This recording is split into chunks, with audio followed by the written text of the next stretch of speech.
Isang liham mula sa patay na kamag-anak ang nagdala ng babala tungkol sa isang kulto sa probinsya. At sa halip na makinig, pinili ng ating bida na sundan ang misteryosong landas na ito.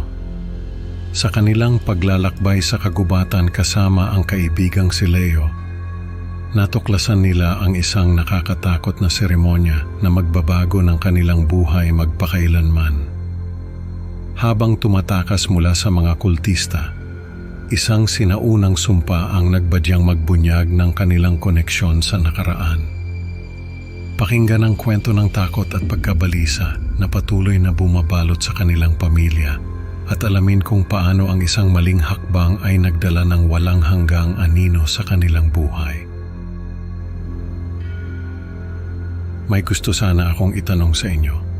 Nagkaroon na ba kayo ng karanasan na makatanggap ng liham mula sa isang taong matagal nang patay?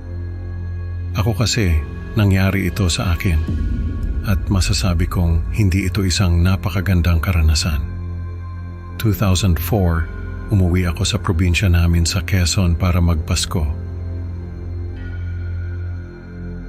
Matagal na akong hindi nakakauwi noon dahil sa trabaho sa Maynila. Kaya naman, tuwang-tuwa ako nang makauwi ako sa wakas. Pagdating ko sa bahay, sinalubong ako ng mga kamag-anak ko. Tapos may inabot sa akin si Mama na isang sulat. Sabi niya, para daw sa akin yon, galing kay Lolo. Nagulat ako kasi 2002 pa namatay si Lolo. Para bang may tumama sa akin na malamig na hangin. Paano siya makakapagpadala ng sulat para sa akin? Sabi ni Mama, bago raw mamatay si Lolo, nag-iwan ito ng mga sulat para sa aming mga apo niya. Iba-iba raw yung mga nakasulat sa mga sulat na yon. Kaya hindi niya alam kung ano ang nakalagay sa sulat na para sa akin. Pagbukas ko ng sobre, may nakalagay na date sa itaas ng sulat, December 2004. Ibig sabihin, para talaga sa akin yung sulat at para sa Paskong yon. Ang nakalagay sa sulat ay ganito. Mahal kong apo, alam kong matagal ka nang hindi nakakauwi sa atin. Kaya naman gusto kong bigyan ka ng babala. May isang kulto na nag-ooperate sa bayan natin. Hindi ko alam kung sino-sino ang mga miyembro ng kulto na ito. Pero ang hinala ko ay marami sa mga kakilala natin ang kasali sa kulto. Kaya mag-ingat ka sa kung sino ang pagkakatiwalaan mo. May isang lugar sa kagubatan na pinupuntahan ng kulto. Huwag na huwag mong susubukang hanapin ang lugar na iyon dahil tiyak na kapahamakan ang aabutin mo. Mahal na mahal kita, Apo. Kaya sana ay makinig ka sa babala ko. Mahal na mahal ko rin si Lolo. Pero sa kasamaang palad, hindi ko siya pinakinggan. May kaibigan ako sa Maynila na sumama sa akin pauwi ng probinsya. Tawagin na lang natin siyang Leo. Si Leo ang may kasalanan kung bakit hindi ko pinakinggan si Lolo. Pinakita ko sa kanya yung sulat at ang sabi niya, hanapin daw namin yung lugar sa kagubatan na sinasabi ni Lolo. Tapos, i-report namin sa mga pulis para mahuli yung kulto. Pumayag ako sa plano ni Leo kasi naisip ko na tama naman siya. Kung mahuhuli namin yung kulto, hindi lang namin matutulungan yung bayan namin, kundi makikilala pa kami. Ang problema, hindi namin alam kung saan hahanapin yung lugar na sinasabi ni Lolo. Pero naisip namin na baka may mga palatandaan na makikita kami. Basta maglalakad lang kami sa kagubatan. Isang hapon, nagpunta kami ni Leo sa kagubatan. Naglakad lang kami ng naglakad, pero habang papalapit kami sa arko na gawa sa mga puno, para bang may bumubulong sa amin na bumalik na kami. Pumasok kami sa arko at doon nagsimula ang kalbaryo namin. Naramdaman ko na nag-iba yung temperatura. Pagpasok namin sa arko, mas malamig na yung hangin. Nagtinginan kami ni Leo pero hindi kami nagsalita. Nagpatuloy lang kami sa paglalakad. Maya-maya pa nakarinig kami ng mga boses. Naglakad kami papunta sa direksyon ng mga boses at doon namin nakita ang isang altar na gawa sa mga bato. May mga simbolo sa altar na hindi ko maintindihan. Nakita rin namin na may mga kandila sa paligid ng altar. Sa likod ng altar may mga taong nakatayo. Nakatayo sila sa paligid ng isang bonfire at may mga hinihiyaw silang mga salita. Hindi namin maintindihan yung mga salita dahil parang Latin yata yun. Sabi ko kay Leo umalis na kami, pero sabi niya tignan pa raw namin ang mas malapitan. Sumang-ayon ako kay Leo. Naglakad kami papalapit sa mga tao. Doon namin nakita na may nakahiga sa gitna ng bonfire. Isang babae, hindi siya nasusunog pero nakahubad siya at umiiyak.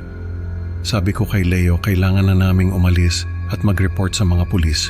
Pumayag na siya, pero habang paalis na kami, may nabali na sanga sa ilalim ng paa ko. Lumingon yung mga tao at doon ko nakita na lahat sila ay may suot na maskara na may simbolo sa noo. Tumakbo kami ni Leo. Naririnig namin na hinahabol nila kami. Kaya mas binilisan pa namin yung takbo. Hindi ko alam kung gaano katagal kami tumakbo. Pero nung naramdaman ko na hindi na namin naririnig yung mga naghahabol sa amin, naglakad na lang kami. Nakita namin yung isang maliit na kuweba. Pumasok kami roon at doon namin nakita na may mga larawan na nakaukit sa dingding ng kuweba. Yung mga larawan ay mga tao na may suot na maskara. Sa itaas ng mga larawan, may nakasulat na mga pangalan. Ang nakakapagtaka, yung mga pangalan ay mga pangalan ng mga ninuno namin na para bang may sinaunang sumpa na nag-uugnay sa amin sa kulto. Tapos, sa dulo ng mga pangalan, nakalagay yung pangalan ko at pangalan ni Leo. Hindi ko na alam kung ano ang nangyari pagkatapos noon. Ang natatandaan ko na lang ay nakalabas kami sa kagubatan at nagkasundo kami ni Leo na hindi na kami babalik doon. Pagdating namin sa bahay, nagulat ako kasi wala na si Leo. Yung kaba ko, parang biglang bumagsak sa dibdib ko. Para bang kinuha siya ng mga anino sa dilim. Hinanap ko siya pero sabi ng mga kamag-anak ko, mag-isa lang daw akong dumating. Hindi ko sila pinaniwalaan. Pero nung pumasok ako sa kwarto, nakita ko na may simbolo sa kama ni Leo. Katulad yun ng simbolo na nakita ko sa altar.